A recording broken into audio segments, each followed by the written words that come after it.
មុនទៅទឹកធ្លាក់ជ្រាវអាចចូលធ្លាក់អូមៀនសិនមើលទៅទៀតនៅទឹកធ្លាក់អូមៀនសិនក៏បានដែរតែបើចិត្តអារម្មណ៍រំភើបចង់ទៅទឹកធ្លាក់ជ្រាវមុនទៅចាក់ចុះមកវិញចូលទឹកធ្លាក់អូមៀន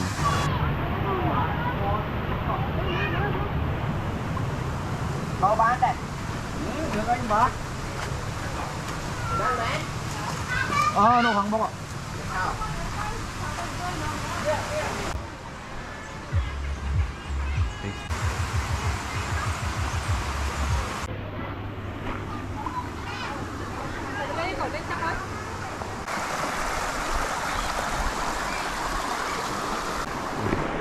miền rồng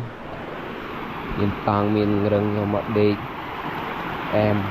và cho cái cam nào nó tật chẹt chẹt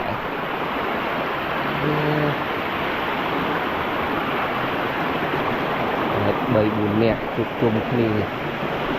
chiều lên tật chẹt chẹt ban